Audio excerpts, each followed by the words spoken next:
Baik, Bismillahirrahmanirrahim. Assalamualaikum warahmatullahi wabarakatuh. Alhamdulillahi rabbil alamin.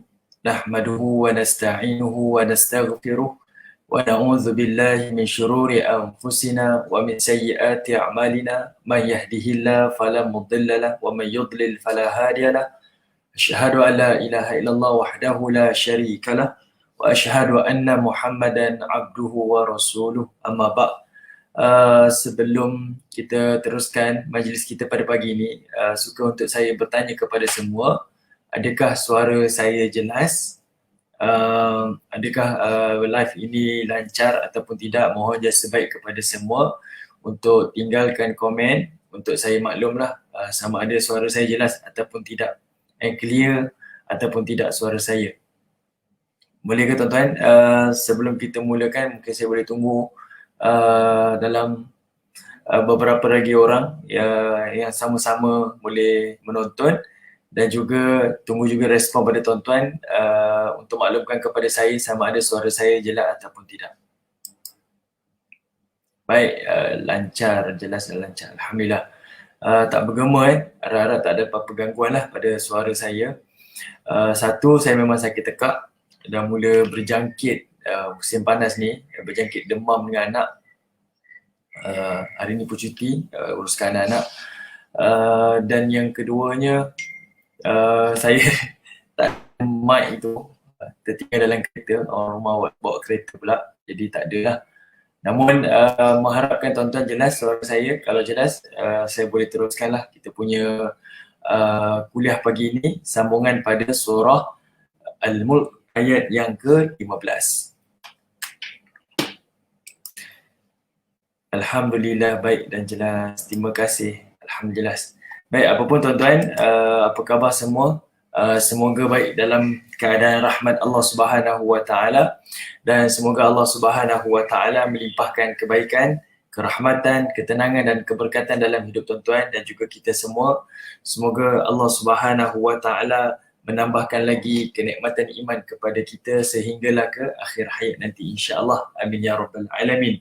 Baik, seperti mana temu janji kita pada hari ini, kita akan sambung pada surah Al-Mulk, surah yang ke-67 pada ayat yang ke-15.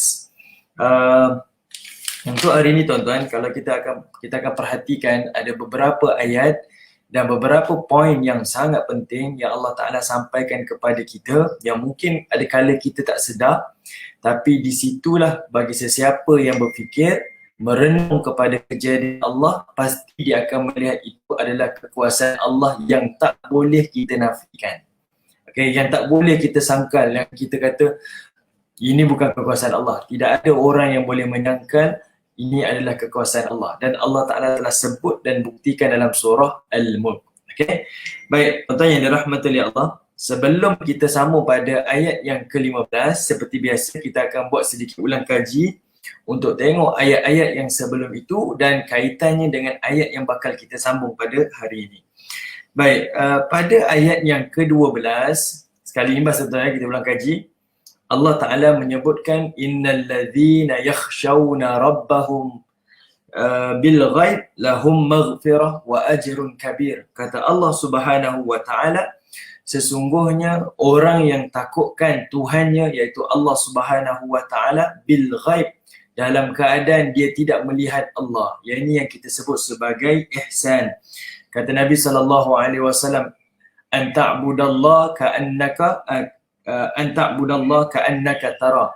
Kamu mentaati, beribadah kepada Allah seolah-olah kita ataupun kamu, kata Nabi, sedang melihat Allah. Fa in lam tara, sekiranya kita tak melihat Allah, fa innahu yara, kata Nabi SAW, kita dapat merasakan seolah-olahnya Allah Ta'ala sedang melihat kita. Yang ini yang disebutkan sebagai yakhshawna rabbahum bil ghaib. Kita takut kepada Allah dalam keadaan kita tak nampak Allah.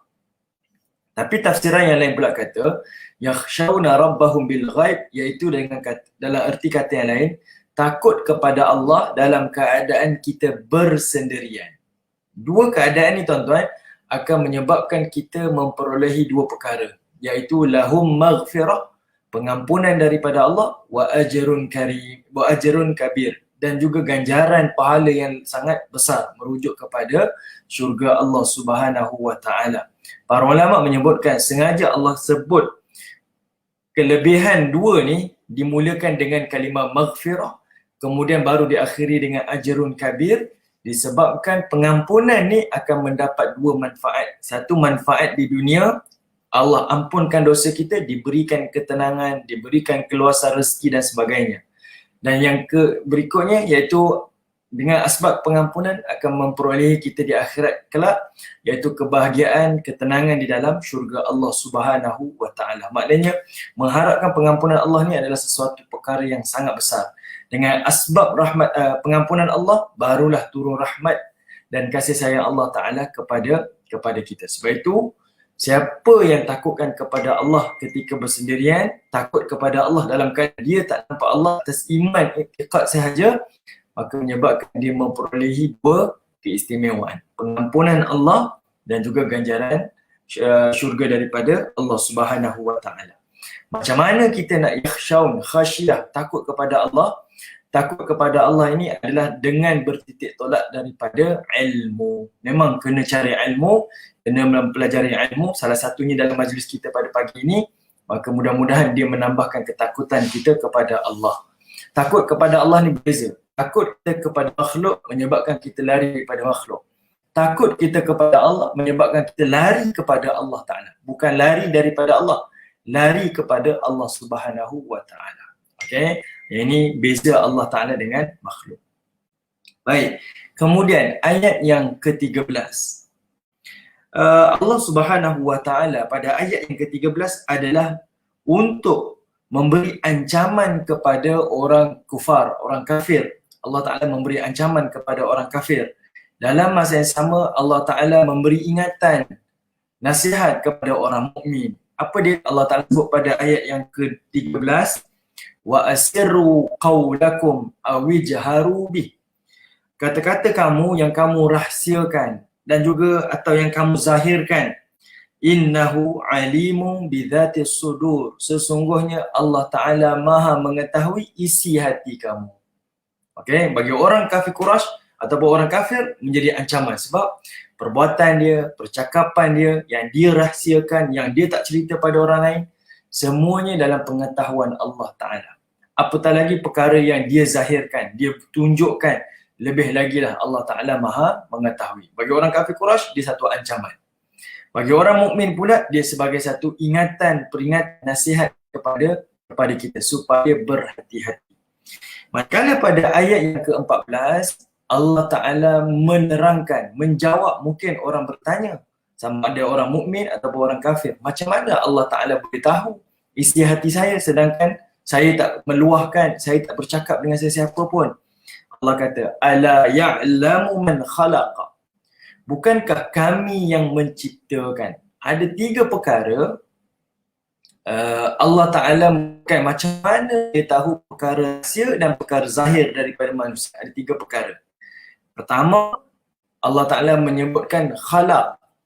Dia yang menciptakan. Maksudnya apa tuan-tuan? Bagi kita yang mungkin tertanya, macam mana Allah Ta'ala tahu isi hati saya? Hati yang menyimpan rahsia, hati itu Allah kata, aku yang menciptakan.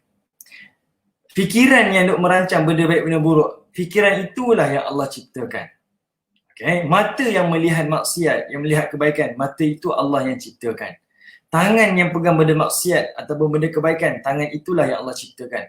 Maknanya, jawapan Allah Ta'ala paling tuntas dan paling tepat. Macam mana Allah Ta'ala tahu rahsia kita? Sebab apa yang kita rahsiakan, menggunakan hati, menggunakan fikiran, menggunakan mata, telinga, panca indera kita, semuanya Allah Ta'ala yang ciptakan. Mustahil dia pencipta, dia tak tahu.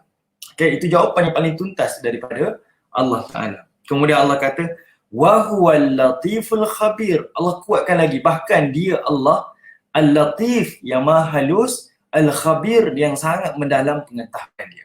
Saya dah pada tuan-tuan kan, dan kita dah tengok dah beberapa ayat sebelum-sebelum ini, yang mana dua makna nama Allah al-latif dan al-khabir memberi maksud yang berbeza.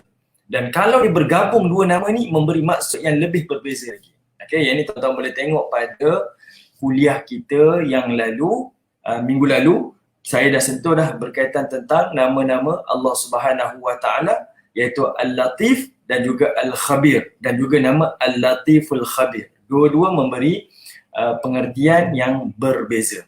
Okay? Dan sengaja Allah Ta'ala sebutkan di situ sebab dia nak membuktikan kekuasaannya, kehebatannya di dalam surah Al-Mulk, surah kekuasaan, surah kerajaan. Ni kita kena ingat lagi, cerita kita, gagasan surah ini adalah cerita tentang kekuasaan Allah, kerajaan Allah. Jadi apa yang Allah sebut dalam 30 ayat ini, semuanya berbicara tentang kekuasaan dia, kebesaran dia, keagungan dia, kerajaan dia. Okay?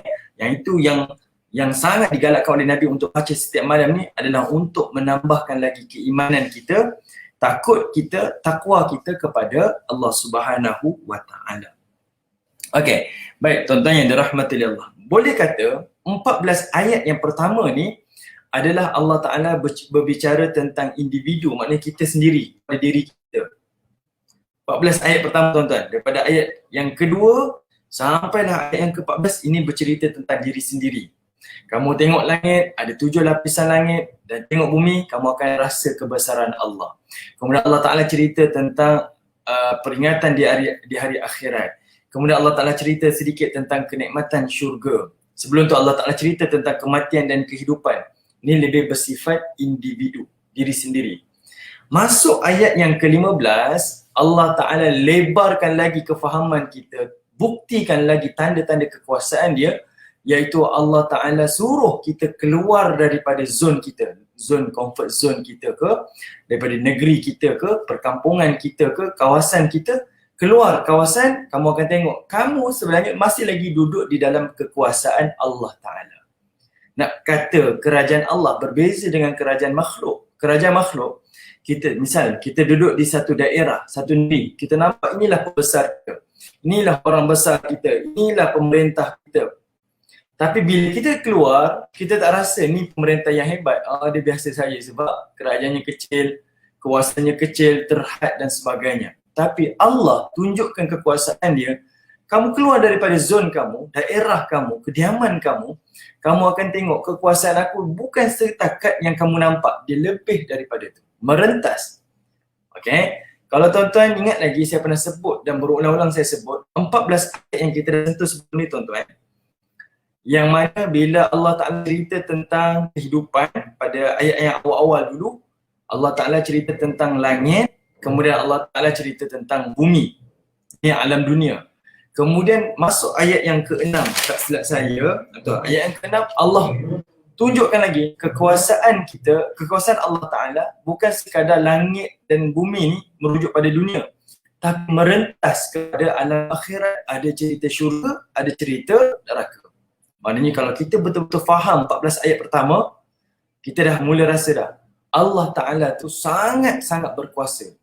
Kita hidup di alam dunia, bumi dan langit milik Allah Ta'ala. Kita mati nanti, berhijrah ke alam yang baru, di alam akhirat, syurga neraka di bawah pemerintahan dan kerajaan Allah Ta'ala. Tetapi 14 ayat yang awal adalah cerita individu. Kalau kita dari sudut tadabbur kita, ini individu, diri kita. Sekarang ayat yang ke-15, Allah Ta'ala suruh kita keluar pula. Keluar daripada zon kita, tengok pada keliling kita pula. Keadaan kita, pergaulan kita dengan manusia lain. Kita akan tetap melihat kekuasaan Allah Ta'ala. Dan Allah nak kata pada kita, di situ juga ada kekuasaan dan kepunyaan aku. Iaitu inilah kerajaan aku yang sangat luas. Okey, baik. Kita sambung tuan-tuan, terus pada ayat yang ke-15. Tuan-tuan perhatikan pada ayat yang ke-15.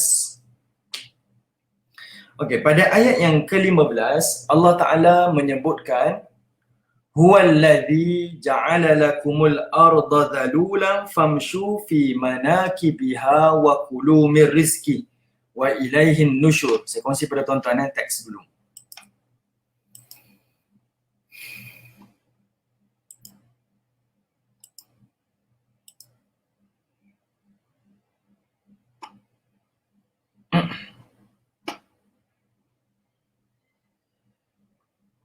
Okey, tolong sekejap perhatikan.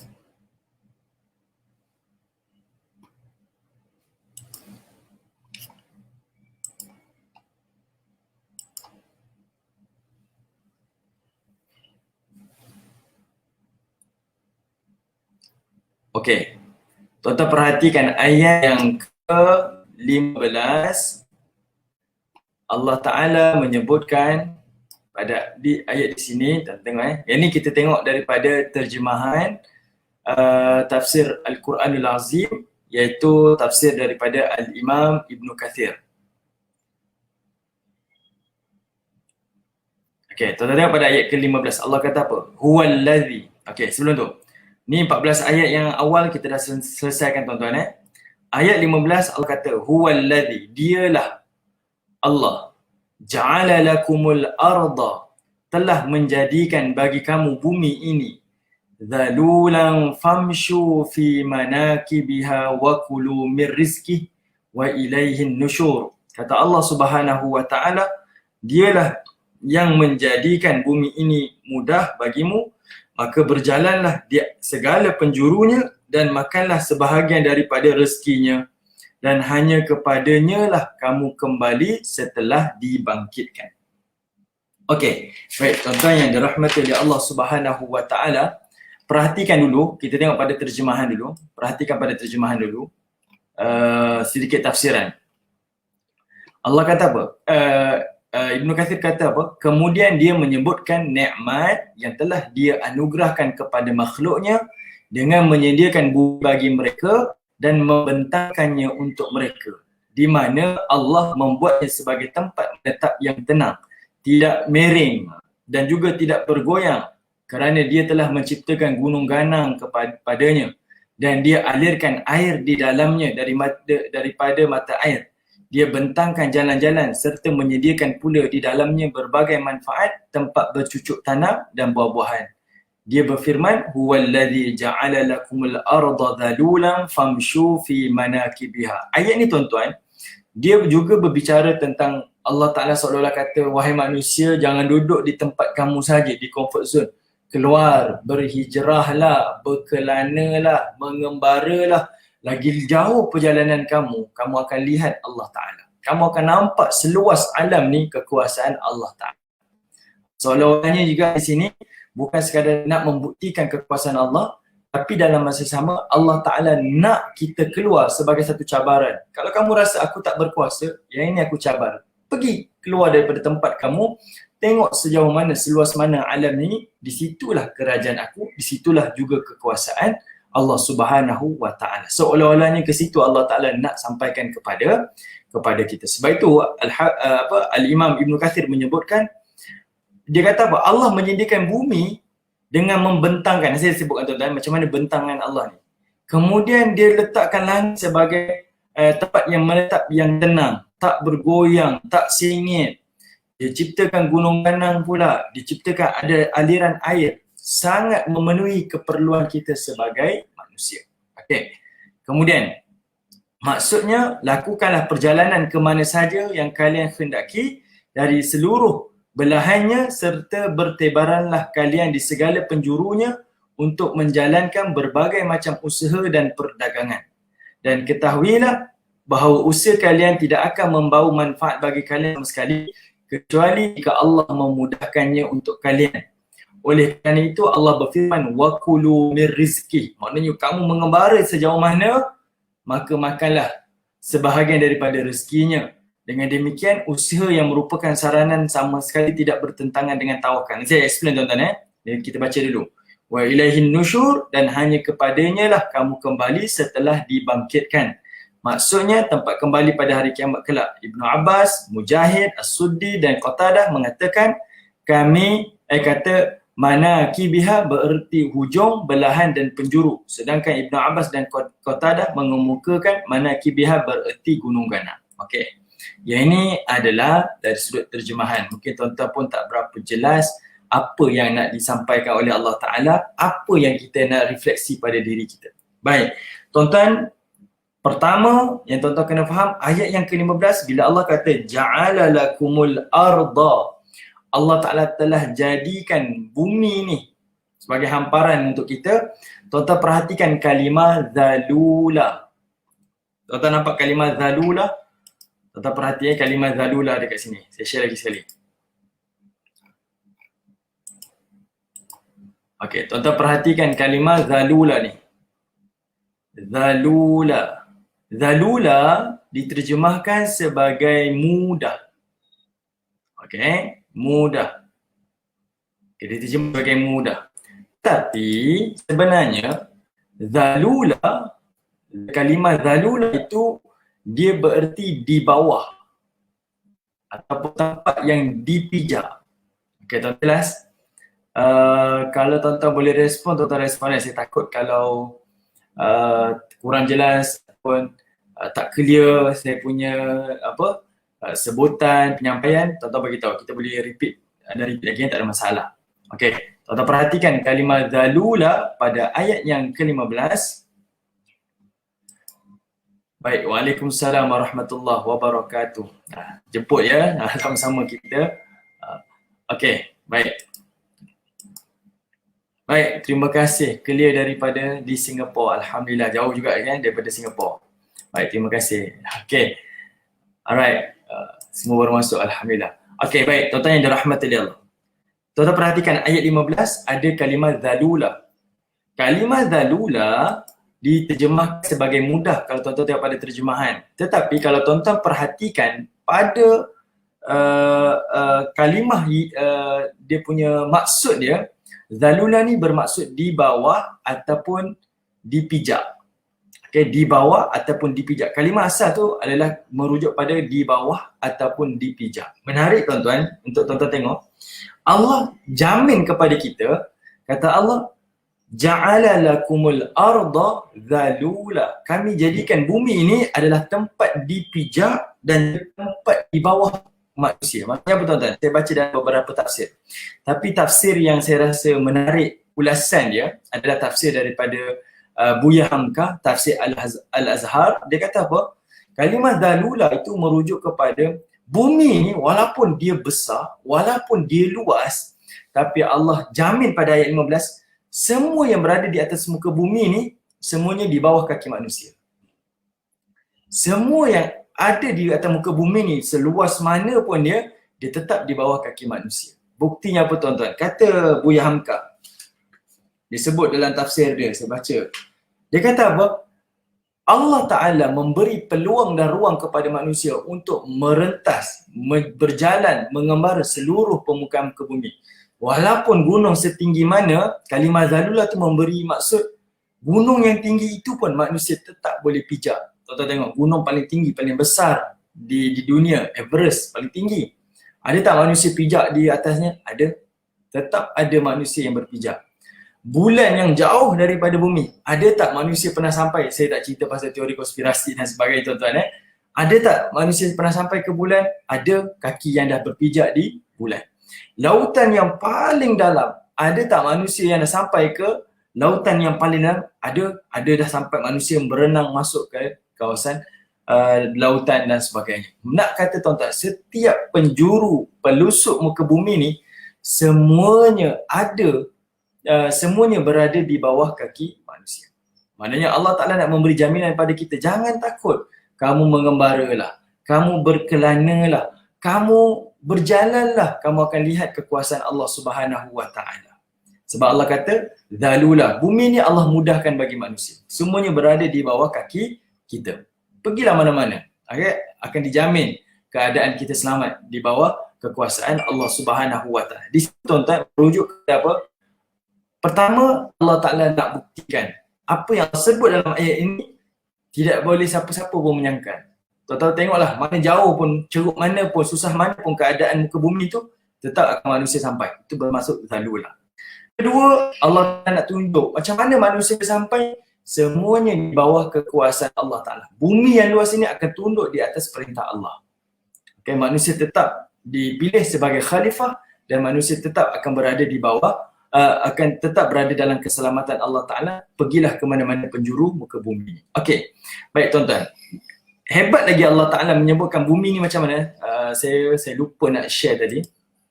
Okey, tuan-tuan pergi tengok surah Abasa. Bukan surah Abasa, surah An-Naba. Okey, saya buka untuk tuan-tuan. Tuan-tuan tengok surah An-Naba. Jangan search.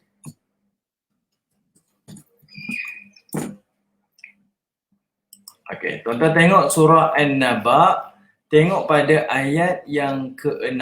Saya share pada tuan-tuan. Surah An-Naba ayat yang ke-6. Mana surah An-Naba? Surah An-Naba. Right.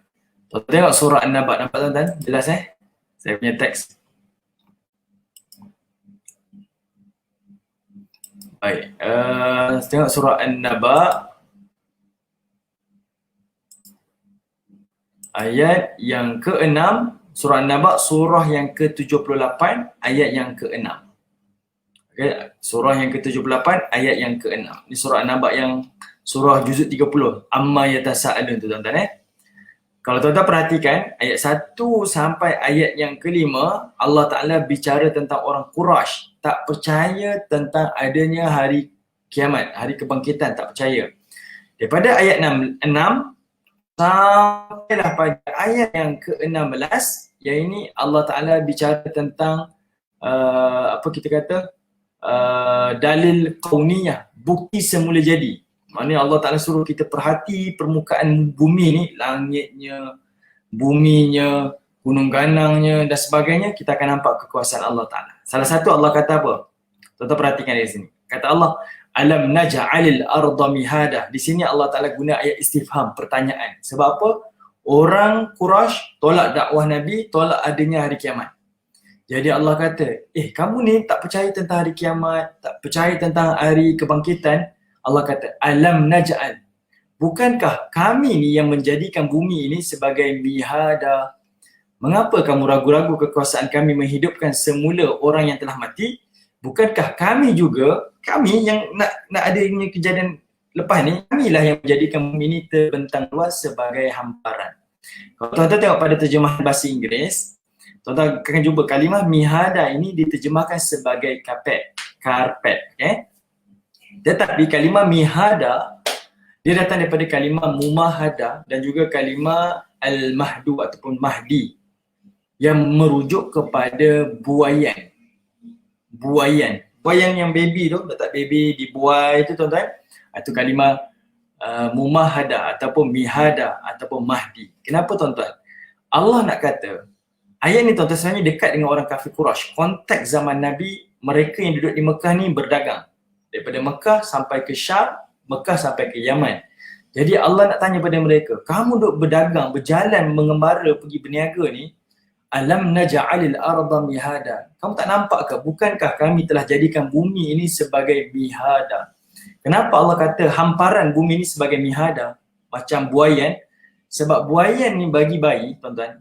Tuan-tuan payah buaian bagi bayi ni kan, bila bayi lahir, kita pun nak dodoikan dia, kita letak atas buaian, apa yang terjadi? Baby ni akan jadi lena, selesa, tenang, tentram kan? Sebab apa? Didodoikan. Jadi Allah Ta'ala nak kata apa? Manusia lahir je atas muka bumi ni, seolahnya Allah kata, nah, welcome kepada seluruh manusia. Kamu datang saja, kamu makmurkan sahaja mengikut perintahku. Semua aku dah siapkan. Infrastrukturnya, fasilitinya, semua aku dah siapkan. Kamu nak cahaya, aku dah ciptakan cahaya matahari. Kamu nak rehat, aku telah jadikan malam. Kamu nak makan, kami telah jadikan tumbuh-tumbuhan dan buah-buahan. Kamu nak apa lagi? Nak tunggangan dan sebagai kenderaan, kami dah jadikan haiwan-haiwan ternakan. Makanan, adanya haiwan-haiwan dan sebagainya. Allah Ta'ala sebut di sini tuan-tuan, untuk manusia berfikir. Kita lahir kat dunia tuan-tuan, kita kata ini semuanya semula jadi. Tapi Allah kata, semula jadi yang kamu katakan itu, semuanya kami yang sediakan. Kamilah yang ciptakan. Di sini juga tuan-tuan, para ulama kata inilah kenikmatan yang besar yang Allah Ta'ala sediakan, berikan kepada manusia. Kenapa tuan-tuan? Sebab Allah nak kata, contoh saya nak bagi gambaran pada tuan-tuan. Mungkin kita tak rasa nikmat. Contoh, kita berjalan atas muka bumi ni. Jalan atas muka bumi ni tuan-tuan, kita tak rasa nikmat.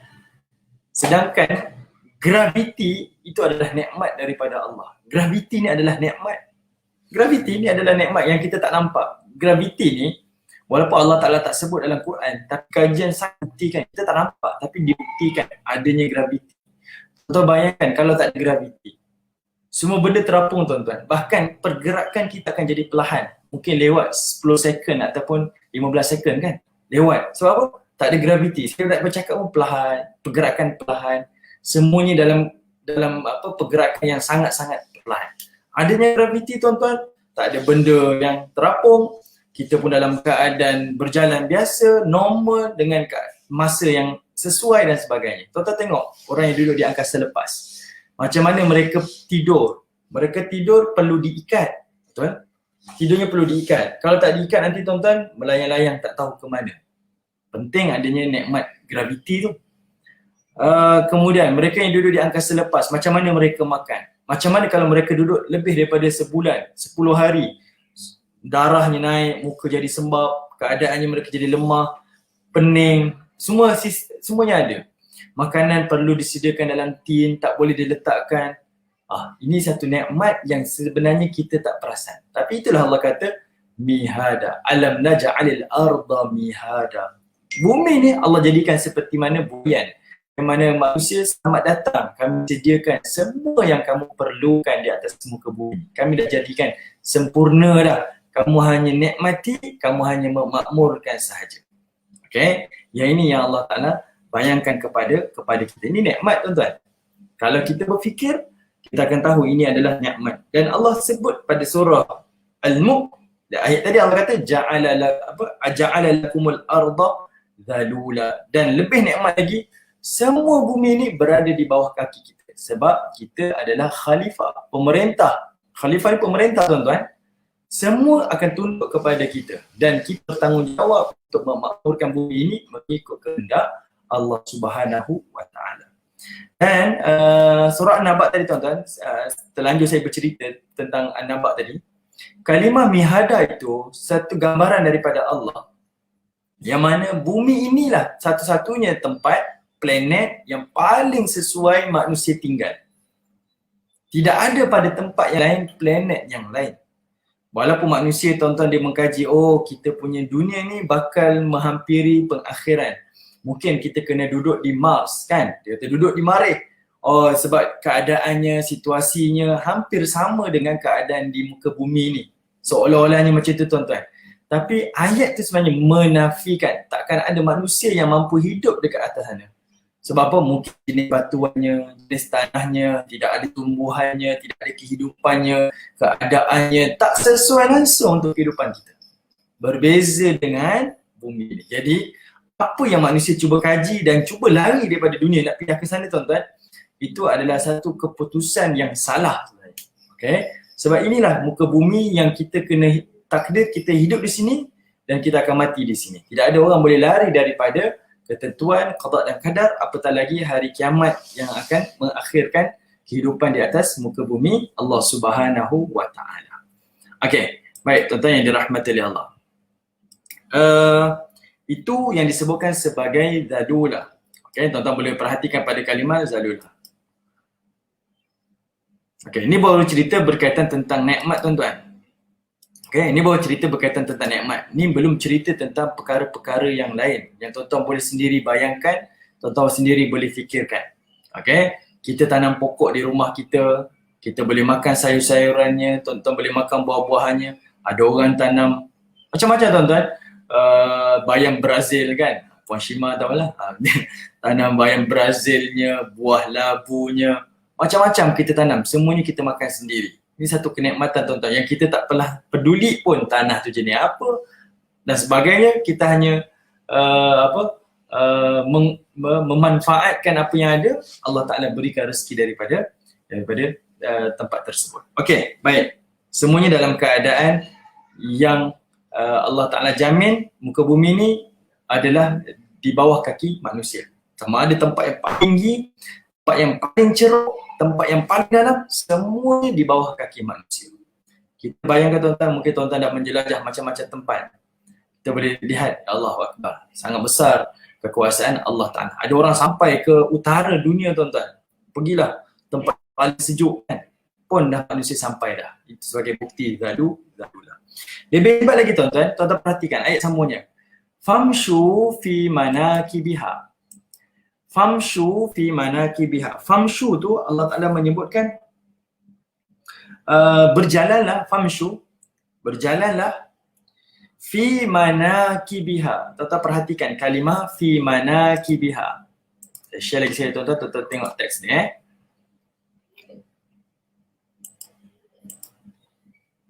Kalimah famshu ni maka berjalanlah.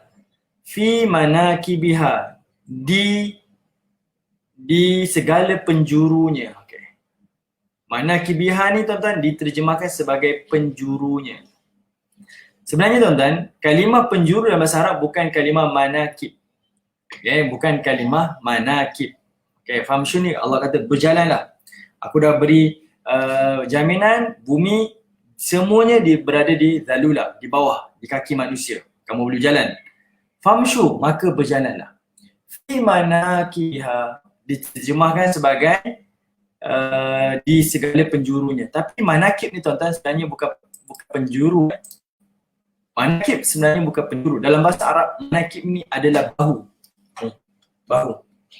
Manakib adalah bahu. Okay. Okay, tuan-tuan boleh buat nota sikit. Manakib tu adalah bahu. Cuma kenapa Allah Ta'ala gunakan maksud penjuru ataupun ceruk-ceruk bumi ni dengan kalimah manakib? Kenapa Allah Ta'ala gunakan kalimah manakib? Bahu tu merujuk kepada ceruk-ceruk. Okay, tuan-tuan kalau boleh catat.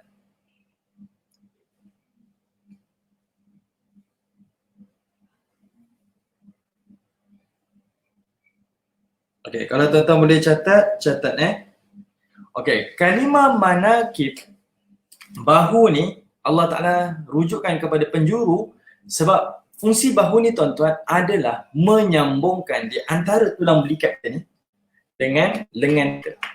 Ni fungsi bahu kan, dia duduk di tengah-tengah perantaraan di antara bahu ke lengan.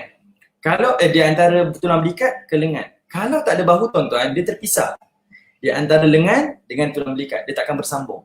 Jadi fungsi bahu ni adalah menyambungkan di antara tulang belikat ke bahu. Okay. Jadinya tuan-tuan di sini Allah Ta'ala gunakan kalimah manakib adalah untuk membayangkan kepada kita bumi Allah ni sangat luas, berjalanlah sebab mana ceruk kamu pergi, mana penjuru bumi kamu pergi, sudah ada jalan dan laluan yang Allah telah sediakan. Walaupun di antara satu benua ke satu benua, satu daerah ke satu daerah, satu negeri ke negeri, semuanya telah disediakan. Ini satu jaminan juga daripada Allah Subhanahu wa Ta'ala.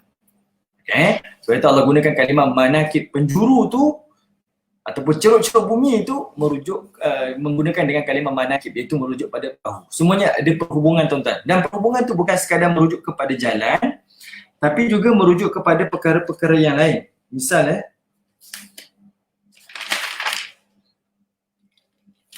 misalnya tuan-tuan, dia bukan merujuk kepada jalan sahaja, manakib tu.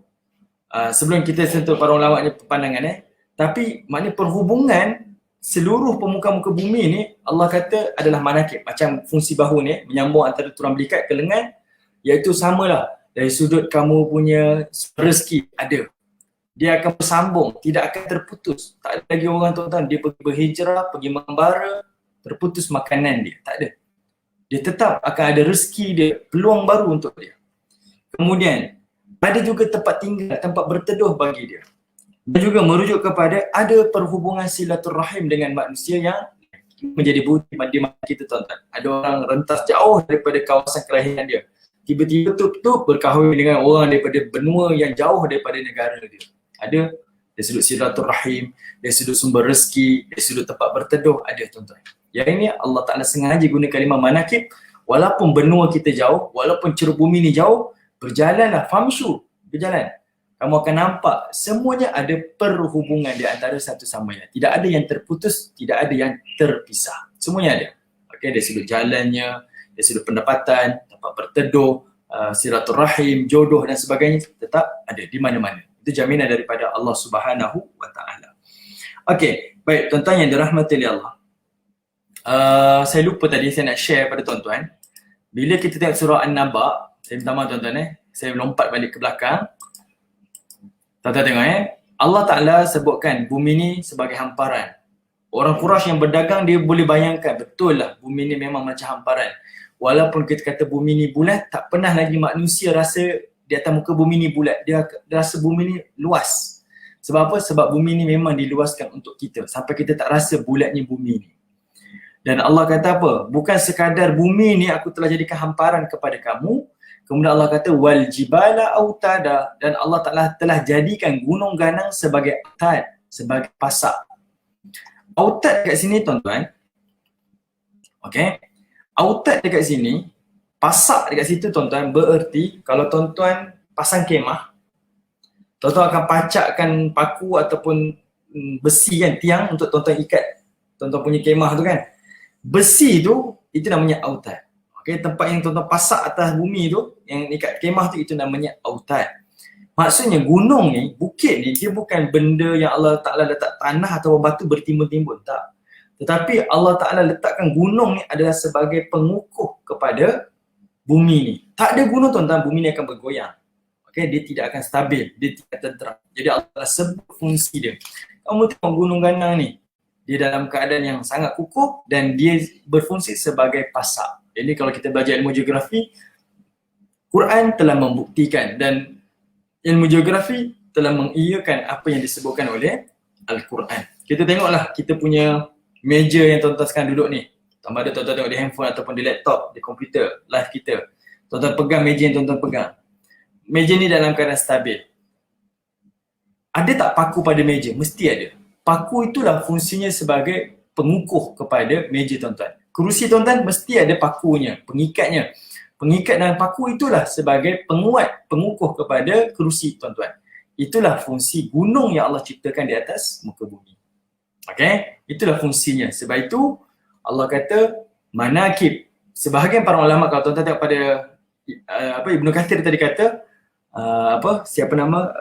Abdullah bin Abbas, dan juga ada seorang lagi ulama yang nama Qatadah menyebutkan manakibiha itu, bahu tu adalah merujuk kepada gunung ganang.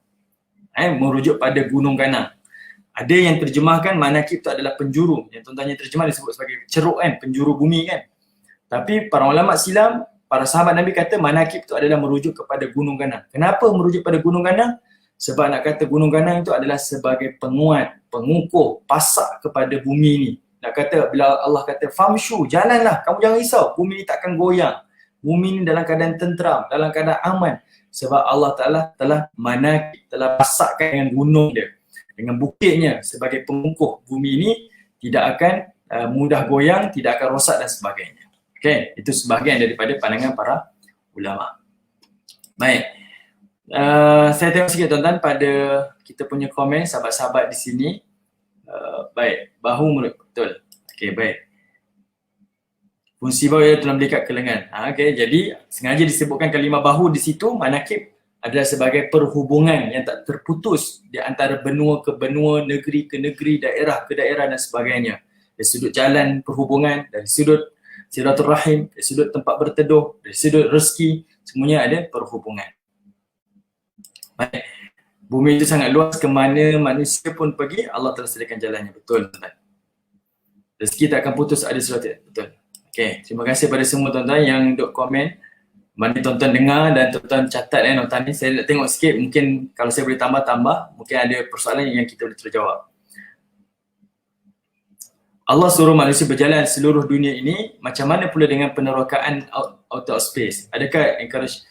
Ya, betul.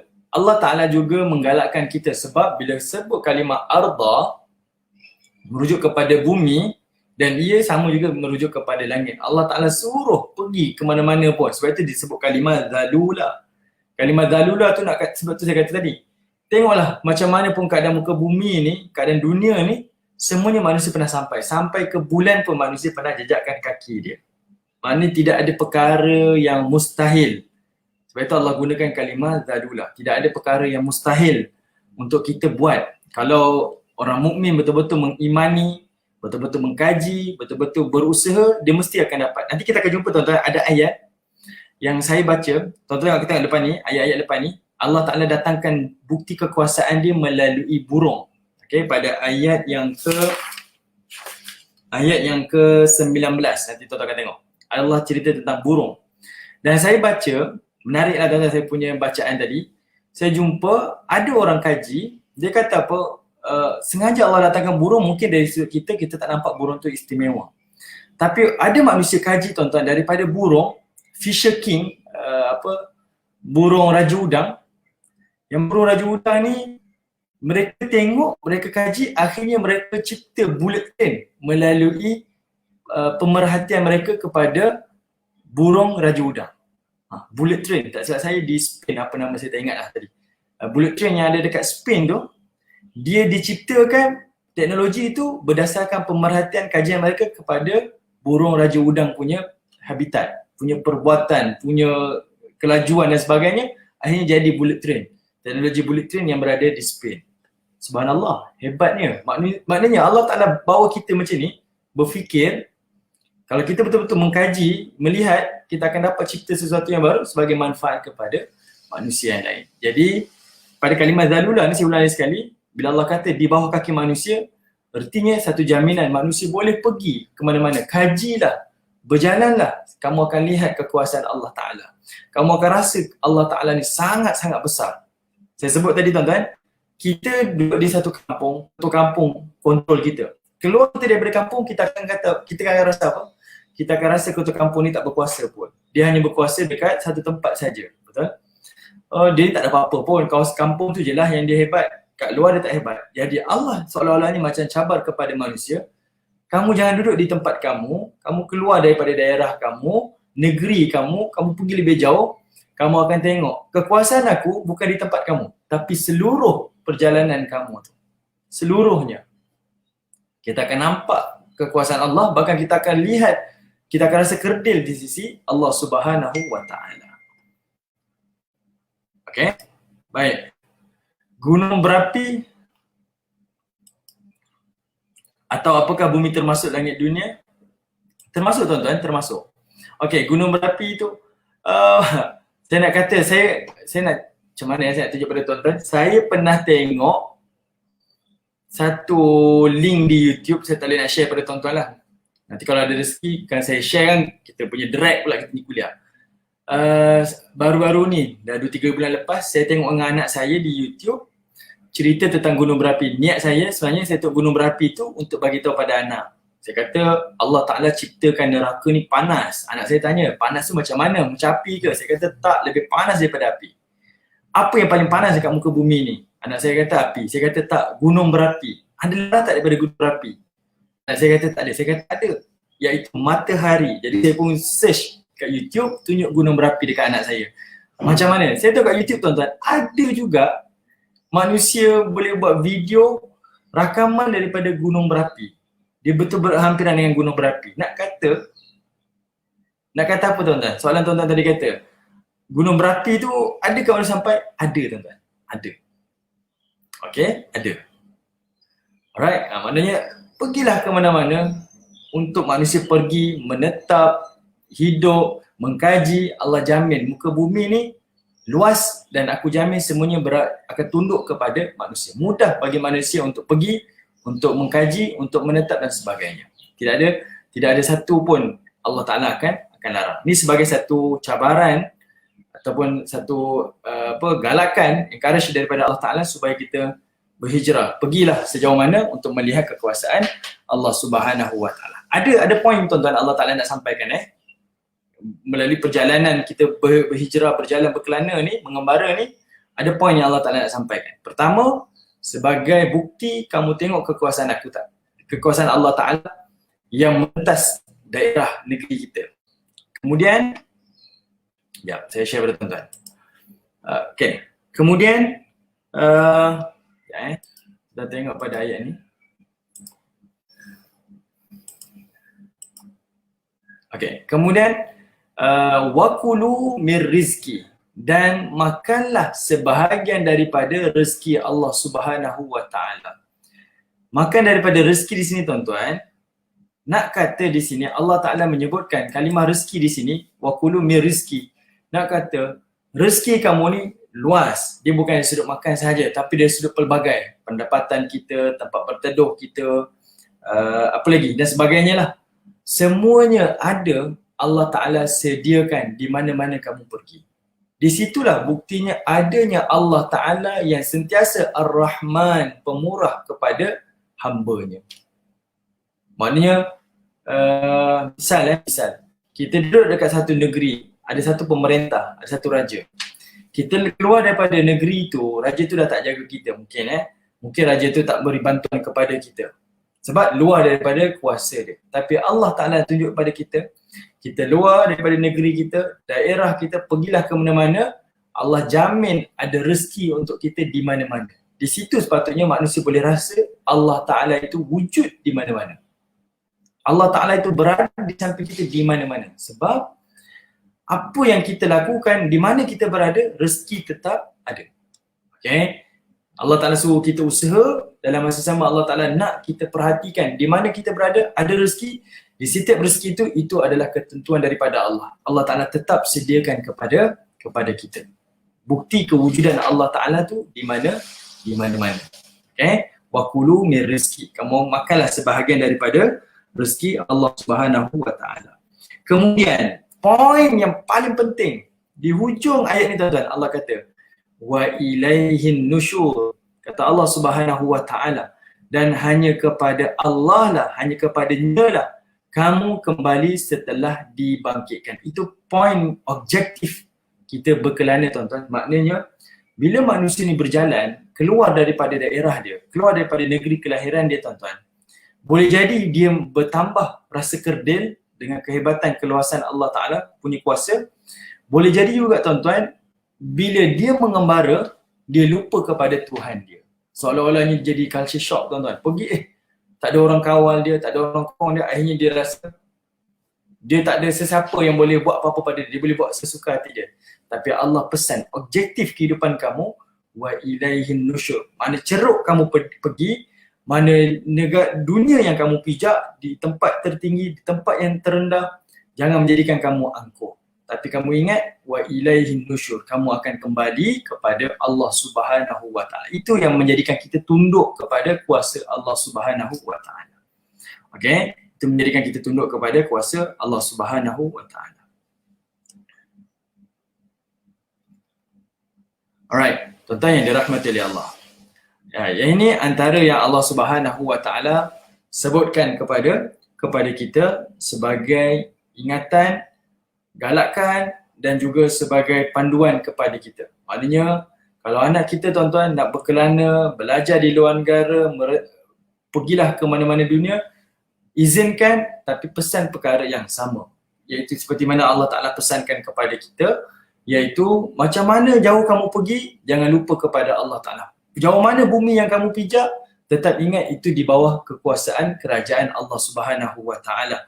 Macam mana pun keadaan kamu kena ingat kamu akan kembali kepada Allah Ta'ala. Maknanya Allah pesan supaya kita beringat. Jangan pergi ke tempat orang, jangan pergi ke tempat yang tinggi, tempat yang rendah kita rasa kita berkuasa. Teknologi kita yang paling hebat. Tapi Allah kata, wa ilaihin nusyur, kamu akan kembali kepada Allah Ta'ala. Macam mana pun keadaan kamu akan kembali kepada Allah. Menjadikan kita beringat tuan-tuan, dan kita akan berhati-hati dengan setiap perbuatan kita. Okey. Baik, tuan-tuan yang dirahmati oleh Allah Subhanahu wa Ta'ala.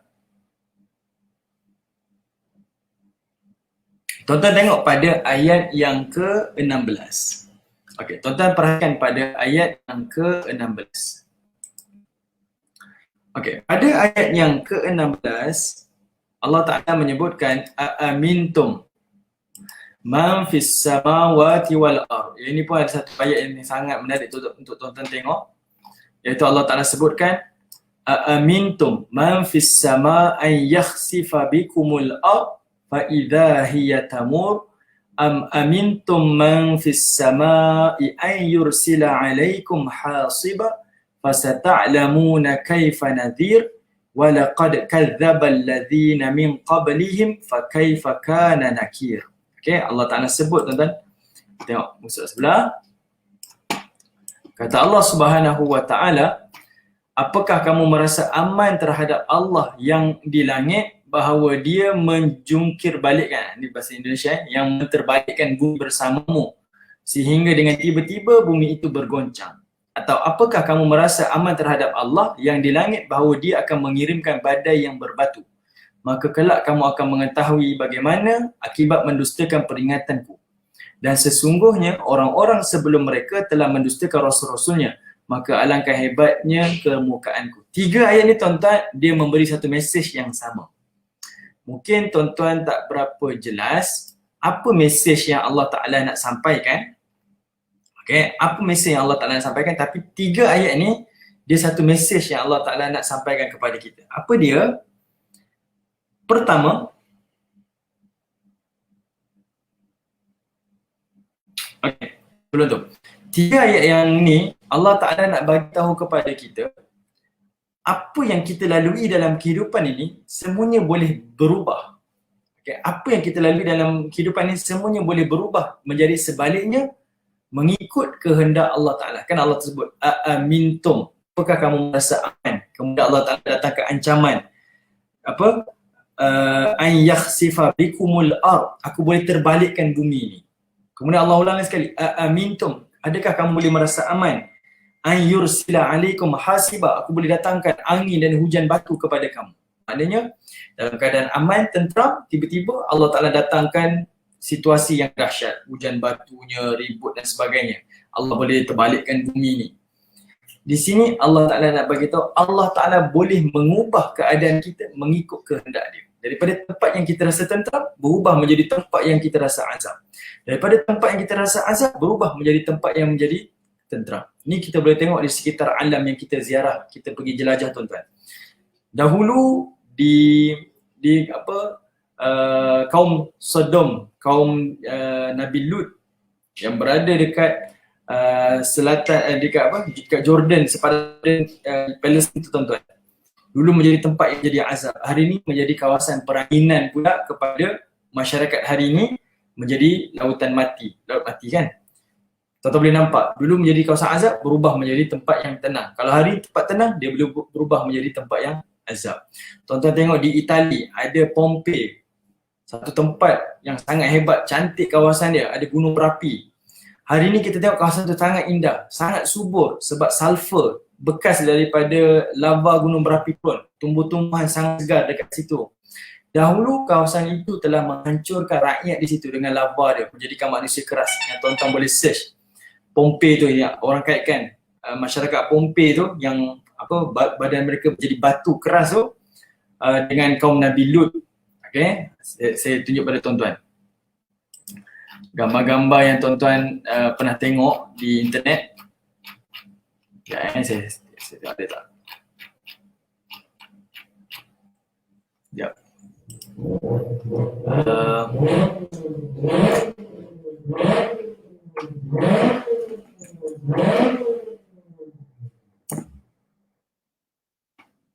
Tuan-tuan boleh tengok bekas-bekas manusia yang mengeras jadi batu kan. Okey, tuan-tuan tengok ni, saya share kat tuan-tuan.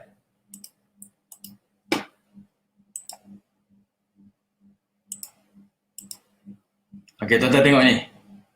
Ni manusia ni. Ni kawasan yang berada di Italia, satu tempat namanya Pompei. Saya tak tahu sebutannya betul ke tidak.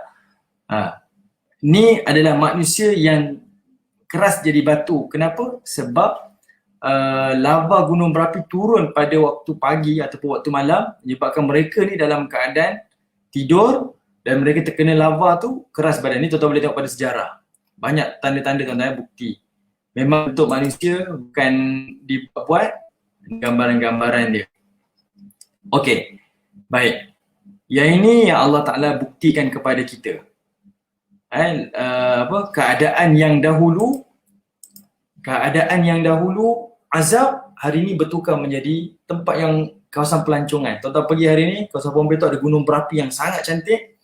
Di kawasan tu menjadi kawasan sangat subur sebab dulu ada gunung berapi, lava turun, jadi kawasan tu ada sulfur. Hari ini jadi kawasan peranginan, kawasan pelancongan. Dulu azab, hari ini jadi satu tempat yang kita berehat. Sama juga di Jordan. Mungkin dahulu di Aceh jadi kawasan tsunami, hari ini juga menjadi kawasan pelancongan. Macam-macam tuan-tuan. Allah Ta'ala nak kata pada ayat 16, 17 dan 18, Allah boleh ubah keadaan kita mengikut kehendak dia. Dan ini bukti kalau manusia pergi merentas, berjalan, mengembara kelana di luar negara ataupun keluar daripada kawasan kediaman dia, kelahiran dia, dia akan tengok semua. Dan itu adalah bukti kekuasaan Allah Subhanahu Wa Taala. Semuanya boleh berubah mengikut kehendak Allah Taala. Sebab itu dalam Quran Allah Taala sebut ada 5 perkara ghaib yang Allah sahaja yang tahu, yang manusia tak tahu. Okey, 5 perkara yang Allah, yang menjadi rahsia Allah, Allah tahu, manusia tak tahu. Apa dia tuan-tuan? Tuan-tuan boleh buka surah Luqman. Saya share pada tuan-tuan. Tuan-tuan tengok pada surah Luqman. Tuan-tuan tengok ayat yang terakhir. Surah Luqman, surah yang ke-31, ayat 34. Ayat terakhir surah Luqman. Allah kata apa? Innallaha indahu ilmus sa'ah. 1. Wa yunazzilul ghaith. 2. Wa ya'lamu ma fil arham. 3. Wa ma tadri nafsum madza taksibu ghada. 4. Wa ma tadri nafsum bi ayyi ardin tamut. 5. Innallaha alimun khabir. Allah Ta'ala tu maha mengetahui, lagi maha khabir, mendalam, meliputi pengetahuan. Ada 5 Allah Ta'ala sebut, tuan-tuan. Apa dia? Kata Allah Ta'ala ni ilmu sa'ah. Bila berlakunya kiamat secara tepat, Allah tahu. Itu 1. Wa yunazzilul ghaith. Di mana kehendak Allah nak turunkan hujan, ini pengetahuan Allah, rahsia Allah. Manusia tak tahu pun. Walaupun manusia ramal, petang ni hujan, tengok tak hujan. Manusia ramal, ada El Nino sekarang ni, tiba-tiba hujan. Di dalam penguasaan, pengetahuan Allah. Ketiga, ya'lamu ma fil arham. Allah tahu apa yang ada di dalam rahim ibu. Kita scan, tengok laki, tiba-tiba keluar perempuan. Kita tengok, scan perempuan, keluar laki, tuan-tuan. Kita tak tahu, Allah yang tahu. Wa ma tadri nafsum madza taksibu ghada. Tak ada seorang pun tahu apa yang dia akan dapat pada hari esok. Apa yang dia usahakan, dia tak tahu apa yang dia dapat. Dia belajar macam-macam ni, nak jadi macam ni. Tiba-tiba dapat macam ni, kerja macam ni. Dia bercita-cita nak beli rumah ni. Tengok-tengok, beli rumah yang lain. Kan? Ada orang bercita-cita nak jodoh dengan si fulan. Tiba-tiba berkahwin dengan orang lain. Kita tak tahu. Itu dalam pengetahuan Allah. Kelima, wa ma tadri nafsum bi ayyi ardin tamut. Tak ada orang tahu bumi mana yang dia akan mati. Ini 5 rahsia Allah Ta'ala. Jadi, Allah Ta'ala nak bagi tahu pada ayat 16, 17, 18, kehendak Allah, keadaan kita boleh berubah sama sekali mengikut kehendak Allah Ta'ala. Tak ada orang boleh halang. Okay? Kehendak kita terbatas, tuan-tuan. Ada yang kita nak, kita tak dapat. Kita nak macam ni, tak dapat. Kita nak buat macam tu, tak dapat. Kita jadi putus asa sebab kita tak ada kontrol. Tapi tidak pada Allah Ta'ala. Salah satu kekuasaan Allah pada ayat 16, 17, 18, Allah kata, dia boleh berubah mengikut kehendak aku. Okay? Perubahan sekitar kita mengikut kehendak Allah. Dulu tempat azab jadi tempat nikmat. Sekarang tempat nikmat, sekarang boleh bertukar menjadi tempat azab. Mengikut kehendak Allah. Bukti depan mata kita, kita boleh saksikan dan kita boleh meyakini keimanan kita, ini adalah bukti kekuasaan Allah Subhanahu Wa Taala. Itu pertama, tuan-tuan. Kita belum usah tafsir dia, tuan-tuan. Saya sebut poin-poin ini dulu. Yang kedua, pada ayat 16, 17, 18, Allah Ta'ala berbicara tentang nikmat ketenangan dan nikmat keamanan dan juga nikmat ketenteraman yang kita tak rasa itu adalah nikmat. Bangun-bangun tidur, tuan-tuan, dengan bunyi kucing, dengan bunyi ayam berkokok, dengan bunyi burung berkicau. Kita tak rasa itu nikmat. Kita rasa itu adalah perkara normal yang berlaku saban hari. Tapi Allah kata, a'amintum man fis sama' an yakhsifa bikumul ardh. Apakah kamu tetap merasa aman kepada Allah yang berada di langit, bahawa Allah Ta'ala akan boleh menterbalikkan bumi ni?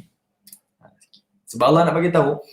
Okey, sebelum tu, kalimah a'amintum yang Allah ulang pada ayat 16-17, tuan-tuan. Kalimah a'amintum tu adalah merujuk kepada satu ketenangan, ketenteraman, keamanan yang Allah bagi pada kita sehingga kita jadi lalai daripada kembali kepada Allah. Itu kalimah a'amintum. Terjemahan dia macam itu. Terjemahan dia panjang. Dia bukan terjemah sebagai apakah kamu merasa aman.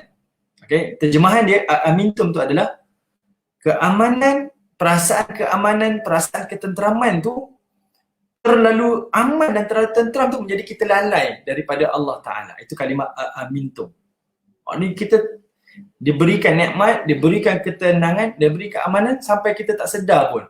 Sampai kita jadi lalai. Itu adalah nikmat dan sampai kita nak ingat Allah Ta'ala kita jadi jadi lalai daripada mengingat Allah Subhanahu wa taala. Itu kalimah amintum. Allah tanya kita tuan-tuan. Okey. Okey, kemudian dari ayat 16 17 Allah Taala sebut dua perkara. Bolehkah kamu rasa aman? Allah kata, bolehkah kamu rasa aman yang hari ni langit yang kita junjung ni tuan-tuan, kita rasa tenang, jernih, biru dan sebagainya. Bolehkah rasa aman kalau Allah terbalikkan langit ni? Langit duduk bawah, bumi naik atas. Bolehkah kamu rasa aman kalau Allah turunkan hujan-hujan batu? Pada ayat 17 tu, yursilu alaikum hasibat. Allah turunkan hujan-hujan batu kepada kita. Ini sebenarnya Allah Ta'ala nak beritahu, kamu berjalan tadi jauh mana, kamu rasa aman, kamu rasa tenteram, kamu boleh lihat macam-macam kejadian, kehebatan, kekuasaan Allah Ta'ala. Cuba kamu bayangkan, langit ni dia boleh berubah menjadi azab kepada kamu. Kamu tak rasa ke Allah itu segalanya? Allah Ta'ala nak kita sentiasa ada rasa takut kepada Allah. Yang kita rasa aman, kita rasa tenteram, itu adalah kerana Allah Ta'ala lah yang memberikan ketenangan dan keamanan itu. Itu satu nikmat. Okay? Allah Ta'ala boleh ubah, tapi Allah Ta'ala tangguhkan daripada memberi azab kepada manusia. Okay, tuan-tuan boleh ikuti lagi. Perlu saya repeat ke kalau kurang faham dan sebagainya, terlalu laju ke, tuan-tuan beritahu saya. Saya boleh repeat. Okay. Yang ini tuan-tuan, nikmat keamanan, ketenteraman boleh membuat manusia lalai daripada mengingati Allah ni, ini adalah terjemahan kepada kalimah amintum. Bila Allah sebut dua kali amintum tu, sebab Allah nak kata apakah nikmat, apakah kamu merasa aman tu. Aman tu, rasa tenteram dan aman tu adalah menjadikan kita sampai lalai. Dia bukan, ada orang dia ingat Allah jadi tenang. Itu lain tuan-tuan, itu mutmainnah. Okay. Tenang, yang sangat tenang sampai kita ingat Allah, itu mutmainnah. Tapi tenteram dan aman yang kita rasa dalam hati ni sampai kita lupa daripada Allah, itu lain. Itu yang disebutkan sebagai amintum. Okay, amintum. Alright, tuan-tuan yang dirahmati oleh Allah. Tuan-tuan perhatikan kalimah man fis sama. Man fis sama. Man fis sama kalau diterjemahkan secara literal, man tu bermaksud siapa, fis sama merujuk kepada di langit. Okey, kalau diterjemah, tengok pada terjemahan, man fis sama tu diterjemahkan sebagai Allah berada di langit. Allah berada di langit. Kita berpegang dengan akidah Ahlussunnah wal Jamaah. Macam mana Allah Ta'ala berada di langit tu? Kita jangan mujassimah, kita jangan menjisimkan Allah Ta'ala. Allah Ta'ala duduk macam ni, Allah Ta'ala keadaan macam ni, keadaan sama macam manusia, membentukkan Allah Ta'ala macam manusia. Itu namanya mujassimah. Kita tak boleh buat macam itu, tuan. Macam mana Allah berada di langit? Itu mengikut Allah Ta'ala. Serahkan kepada Allah Ta'ala. Keadaannya sama sekali tidak sama dengan manusia. Apatah lagi Allah sebut wasi'a kursiyus samawati wal ard. Kursiyus samawati wal ard. Luasnya kursi Allah tu lebih luas daripada langit dan bumi. Kalau Allah berada di langit, tuan-tuan, macam mana? Maknanya Allah Ta'ala tu bertempat. Keadaannya tu, ni kalau kita nak bincang detail lah kan.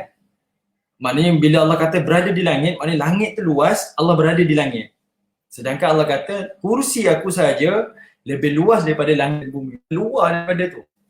Okay. Ada perbincangan kalau nak bayangkan macam mana keadaan Allah Ta'ala tu. Jangan menjisimkan Allah Ta'ala sama dengan jisim makhluk. Jangan bentukkan Allah macam makhluk. Walaupun kalimah-kalimahnya diguna pakai sama. Okay. Allah Ta'ala berada di tangan Allah lah. Allah berlari di hadis Nabi kan. Allah ketawa. Jangan kita samakan dengan makhluk. Jangan itu benda yang salah. Sengaja disebutkan tu adalah sebagai untuk memudahkan kefahaman kita. Okay. Mengenal, untuk memahami Allah Subhanahu wa Ta'ala. Jadi Allah kata apa? Man fis sama. Para ulama sebut, tuan-tuan, man fis sama ni bukan nak kata Allah berada di langit, tetapi ada tiga perkara. Tuan-tuan kalau boleh tanda, man fis sama yang dikatakan Allah berada di langit itu sebenarnya merujuk kepada tiga perkara. Merujuk kepada tiga perkara. Man fis sama merujuk kepada tiga perkara. Pertama,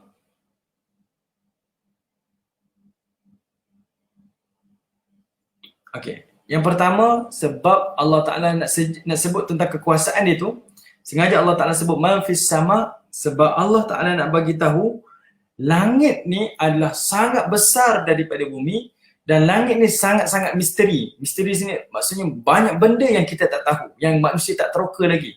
Terlalu banyak ilmu dekat langit tu.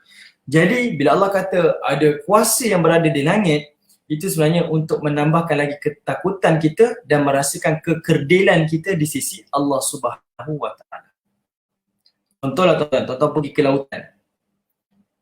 Tuan-tuan duduk atas lautan tuan-tuan bayangkan kalau aku tercampak dalam laut ni, aku nak ke mana? Kita tak tahu dalam laut ni dalam mana, apa yang ada dalam laut. Yang itu akan merasakan takut pada diri kita kan. Kita rasa Allah kecilnya kita, kerdil kita, perasaan takut tu. Jadi bila Allah kata man fis sama, kuasa Allah berada di langit ni adalah untuk membayangkan langit ni sangat luas dan kuasa Allah tu sangat-sangat luas. Untuk rasa kita ni rasa takut dan kita rasa kerdil, kecil sangat di sisi Allah Ta'ala. Okey, boleh? Man fis sama bukan merujuk Allah berada di langit dia mesti lebih. Kita tak boleh menentukan kedudukan Allah Ta'ala. Salah soalan Allah dekat mana? Itu soalan yang salah. Sebab Allah tak bertempat, Allah tak bermasa. Okey.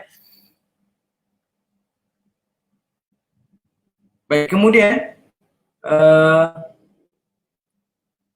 pertama tadi nak bagi tahu langit itu luas untuk kita rasa kecil, kerdil, kuasa Allah berada di langit. Tafsiran yang kedua, sengaja disebutkan kuasa Allah berada di langit ni untuk memberitahu, macam dalam bahasa kita tuan-tuan, ni dalam tafsir Al-Azhar kata apa? Seolah-olahnya kalau dalam bahasa kita ini satu tempat ataupun pihak atasan dengan pihak bawahan. Bila kata ini kuasa daripada pihak atasan, dia adalah satu kuasa dan arahan yang wajib kita dengar dan wajib kita patuh. Kalau kita dalam organisasi, ni arahan dari siapa ni? Ni arahan daripada atas. Ada ke bos kita duduk atas kita? Tak. Tapi bila kata arahan daripada atas, kita faham arahan yang wajib kita dengari, wajib kita patuhi. Tak ada tak boleh kita sanggah. Okey, ini sebab arahan daripada atas. Jadi sengaja disebutkan man fis sama, kuasa daripada langit, nak kata ini arahan daripada Allah, arahan yang wajib diikuti dan dituruti. Ni sudut bahasa ni Hamka punya pandangan dia dalam tafsir Al-Azhar. Okey. Baik, kemudian yang ketiga, kenapa Allah kata man fis sama, kuasa Allah tu berada di langit, adalah untuk memberitahu tempat bermulanya azab di atas bumi ni. Tempat bermulanya azab di atas muka bumi ni. Maknanya Allah nak bagi tahu apa-apa azab yang terjadi di atas muka bumi ni, dia akan bermula di langit. Okey, ada tiga tuan-tuan Ada 3 poin. Poin pertama, Allah sengaja sebut man fis sama. Okey, saya ulang sekali. Okey, tuan-tuan dengar baik-baik. Tuan-tuan keliru. Man fis sama bukan merujuk kepada Allah berada di langit, tapi merujuk kepada, sebagai ulama kata, merujuk pada kuasa Allah yang berada di langit. Kenapa Allah kata kuasa Allah berada di langit, tak kata kuasa Allah di bumi? Adakah di langit saja kuasa Allah, di bumi tak? Bukan. Tapi para ulama kata sengaja disebutkan kuasa Allah di langit ada 3.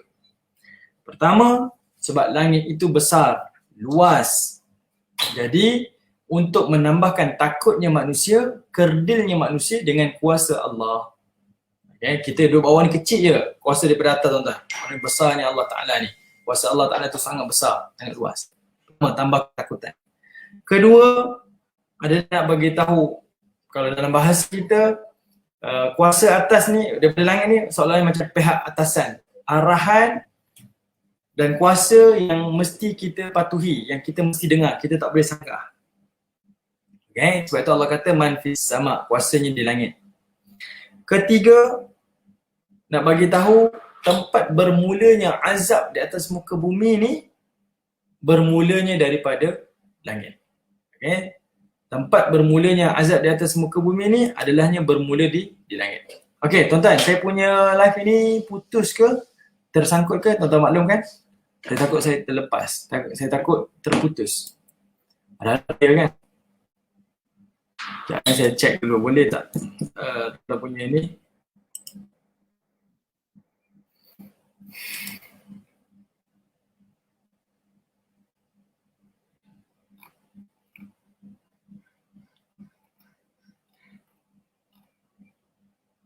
Alright, baik. Maknanya tak terputus kan? Okay. Alright, tak terputus. Alhamdulillah. Okay, baik. Tuan-tuan yang dirahmati oleh Allah. Jadi yang ketiga, man fis sama' ni merujuk kepada kuasa Allah Ta'ala, bermulanya azab di atas muka bumi ni adalah bermula di langit. Alright, tuan-tuan yang dirahmati oleh Allah. Saya nak datangkan pada tuan-tuan contoh-contoh tidak putus penerangan. Okay, tersangka-sangka. Minta maaf tuan-tuan kalau ada gangguan ni.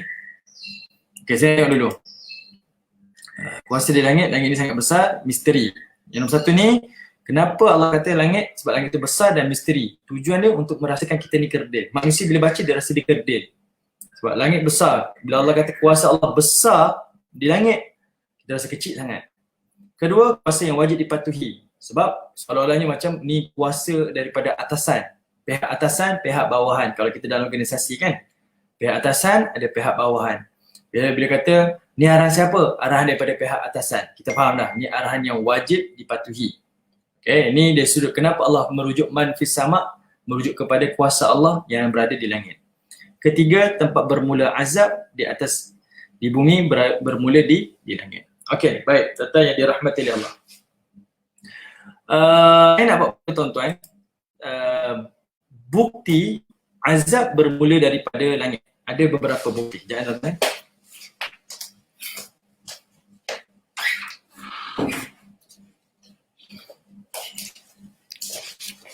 Okay, bukti azab bermula daripada langit. Mana tuan-tuan?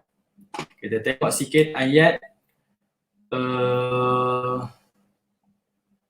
tengok surah Hud. Tuan-tuan tengok ayat surah Hud ayat yang ke-82.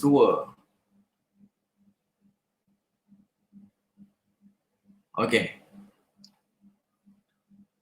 Okay, ayat-ayat atas ni cerita pasal Nabi Hud tuan-tuan Tuan-tuan tengok sebab ni kaum Nabi Lut Tuan-tuan tengok surah Hud ayat yang ke-82. Surah Hud ayat yang ke-82. Surah yang ke-11. Allah kata falamma jaa amruna ja'alna 'aliyaha safilaha wa amtarna 'alayha hijaratan min sijilin mandud. Ini cerita tentang Nabi Lut, tentang kaum Nabi Lut. Allah kata apa? Maka apabila datang masa pelaksanaan perintah kami, maknanya azab Allah, kami jadikan negeri kaum Lut itu diterbalikkan, tertimbus segala yang ada di muka buminya, dan kami menghujaninya dengan batu-batu dari tanah yang dibakar menimpa bertalu-talu. Yang azab kepada kaum Nabi Lut adalah azab daripada langit. Okay, azab batu. Yang itu yang tuan-tuan boleh tengok pada ayat yang ke-17. Yursila alaikum hasiba. Allah Ta'ala turunkan badai, angin yang yang berbatu. Jadi Allah tunjukkan kat sini bukti kaum Nabi Lut, Allah Ta'ala datangkan azab min sijil, batu daripada sijil. Okey, tuan-tuan ingat tak surah Al-Fil pun Allah Ta'ala sebut batu daripada sijil. Kan?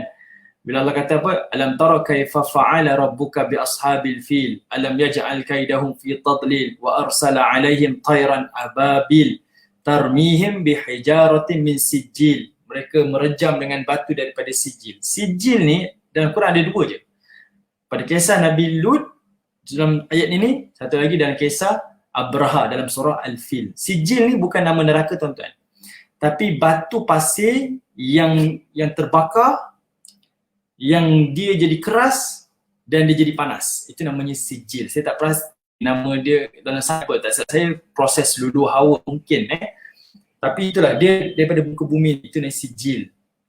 Batu daripada atas turun daripada langit. Allah Ta'ala datangkan menimpa kaum Nabi Lut. Yang ini sebahagian mengatakan kawasannya berada di Laut Mati pada hari ini. Cumanya tuan-tuan, ada juga yang mengatakan Laut Mati itu bukan kaum Nabi Lut yang duduk di situ. Wallahualam, saya tak mengkaji dan saya tak mendalami kajian, tak membaca research yang ada. Tapi bukti yang mengatakan kaum tu pernah duduk dekat situ ada. Cuma diorang datanglah bukti, wallahualam saya tak pasti. Tapi katanya kaum tu ada dekat situ, memang ada. Kesaksian peninggalan kaum tu ada.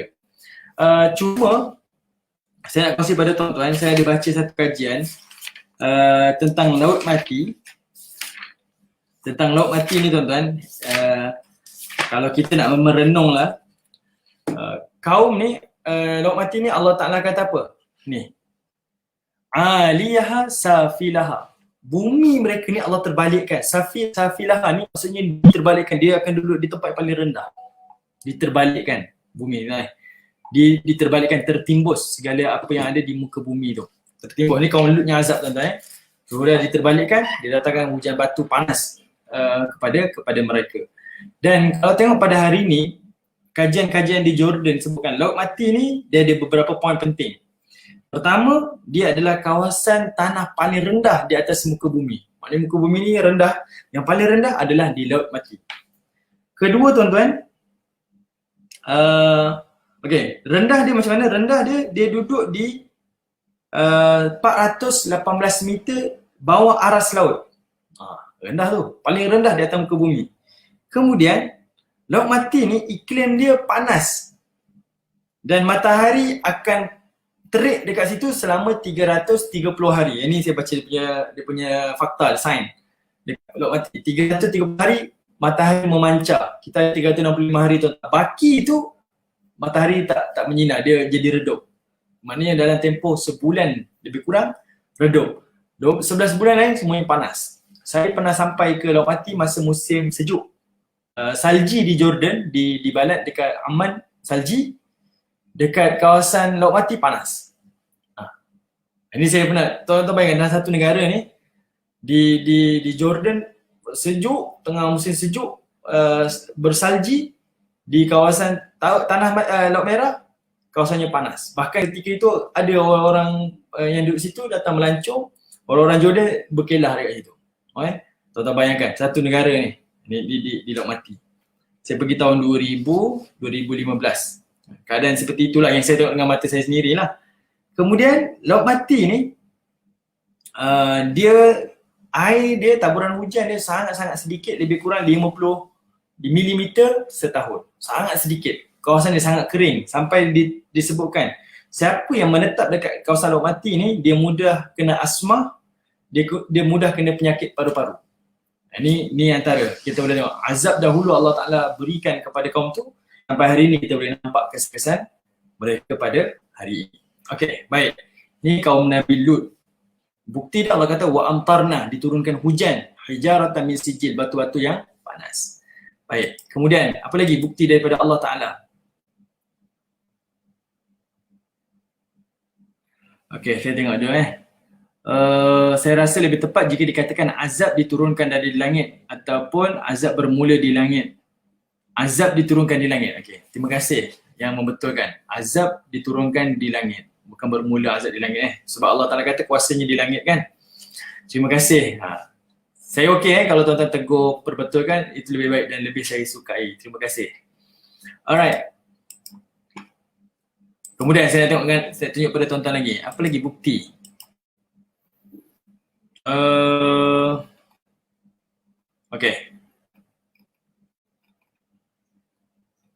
Okey, tuan-tuan tengok tadi kaum Nabi Lut, sekarang kaum Nabi Hud.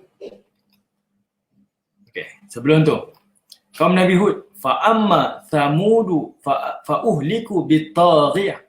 Maka masing-masing menerima azab dunianya. Adapun Samud, kaum Nabi Saleh, mereka telah dibinasakan dengan petir yang melampau dahsyatnya.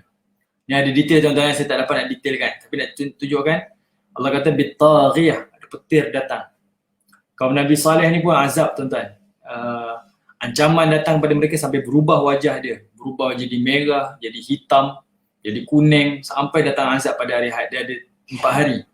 Okey. Kemudian Allah kata wa amma adun fa uhliku birihin sarsarin atiyah. Adapun kaum Ad, kaum Nabi Hud, maka mereka telah dibinasakan dengan angin ribut yang kencang, yang melampau kencangnya. Tuan-tuan bayangkan Tuan-tuan Allah sambung ni. Sakharaha alaihim sab'a layalin wa thamaniyah ayamin husuman fataral qauma fiha sar'a ka'annahum a'jazu nakhlin khawiyah. Ini surah Al-Haqqah tuan-tuan surah 69 ayat yang ke-5, 6, 7. Kita tengok apa yang Allah tersebut. Yang mana angin itu diarahkan menyerang mereka 7 malam 8 hari terus menerus, direct.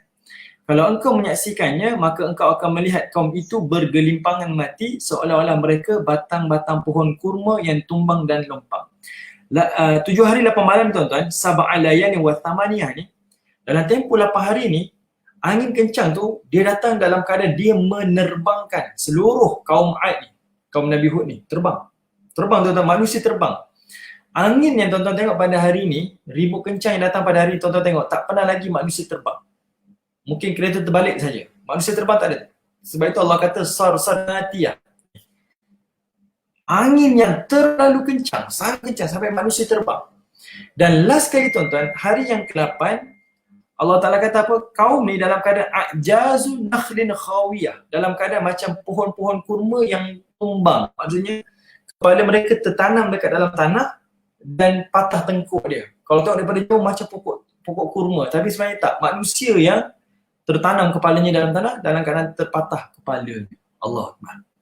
Ini semua azab tuan-tuan. Tadi datang petir, kaum Nabi Hud, Allah Ta'ala datangkan angin kencang.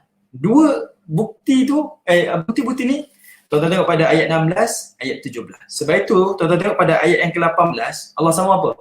وَلَقَدْ كَذَّبَ الَّذِينَ مِنْ قَبْلِهِمْ فَكَيْفَ كَانَ نَكِرْ. Kata Allah Ta'ala, maka kelak nanti kamu akan mengetahui bagaimana akibat mendustakan peringatanku. Dusta ni kat mana tuan-tuan? Ulang balik kita punya awal dari surah Al-Mulk, cerita tentang azab neraka, iaitu dusta kepada para Nabi. Dusta kepada para Nabi. Mereka dustakan Nabi Allah, Allah datangkan azab. Okay, mereka dustakan para Nabi Allah, Allah datangkan azab. Dan Allah Ta'ala sebut azab ni macam mana? Ini perubahan-perubahan daripada langit. Ada angin kencang, ayat 16, ayat 17 surah Al-Mulk, tuan-tuan boleh tengok. Dan ini bukti-bukti yang saya cuba tunjukkan pada tuan-tuan, azab-azab yang Allah Ta'ala turunkan kepada manusia. Okey, kita ada masa lagi ke tuan-tuan? Allah Akbar, dah setengah. Saya tengok sikit tuan-tuan, mungkin ada ayat, ada satu lagi ayat. Saya share tuan-tuan last. Okey, last Surah Hud, Aqah. Okey, surah Al-Qamar last kali. Tuan-tuan tengok sini, tuan-tuan tengok surah Al-Qamar, surah yang ke-54, ayat yang ke-10. Ni last tuan-tuan. Tuan-tuan tengok, Allah Ta'ala sebut, Fada'a rabbahu anni maghlubun fantasir. Ni cerita tentang Nabi Nuh. Okay, Nabi Nuh, kaum Nabi Nuh. Lalu dia berdoa merayu kepada Tuhannya dengan berkata, Anni maghlubun fantasir. Sesungguhnya aku ini dikalahkan oleh kaumku yang ingkar, oleh itu menangkan daku. Nabi Nuh doa. Allah kata apa? Fafatahna abwabas sama'i bima'in munhamir. Maka kami bukakan pintu-pintu langit dengan menurunkan hujan yang mencurah-curah. Wa fajjarnal arda uyunan faltaqal ma'u ala amrin qad qudir. Dan kami jadikan bumi memancarkan mata air di sana sini, lalu bertemulah air langit dan bumi itu untuk melakukan satu perkara yang ditetapkan. Wa hamalnahu ala dhati alwahin wa dusur. Dan kami bawa naik Nabi Nuh beserta pengikut-pengikutnya di atas bahtera yang dibina dari keping-keping papan dan paku. Tuan-tuan nampak di sini? Di sinilah Allah Ta'ala datangkan beberapa bukti yang saya dapat bawa pada tuan-tuan. Cerita-cerita para Nabi dahulu. Akibat kaum dia mendustakan mereka, Allah datangkan azab daripada langit. Poin yang sama, fakta yang sama Allah Ta'ala nak sampaikan. Kamu dustakan Rasul, ini cerita Quraisy pada surah Al-Mulk. Kamu dustakan Rasul, kamu perhatikan azab Allah tu sama. Siapa yang dustakan Rasul, mereka akan diazab oleh Allah Ta'ala. Rasul tu akan dimenangkan oleh Allah Ta'ala. Kamu tengok pada Nabi Nuh, kamu tengok pada Nabi Lut, kamu tengok pada Nabi Hud, yang mana kawasan mereka ni tuan-tuan adalah kawasan yang dilalui oleh orang-orang Quraisy. Mereka berdagang ke Syam, ke Yaman, ni laluan mereka. Mereka menjadi saksi. Dan kita pun sama tuan-tuan, dah merantau, mengembara, berjalan, kita pernah tengok kawasan-kawasan ni.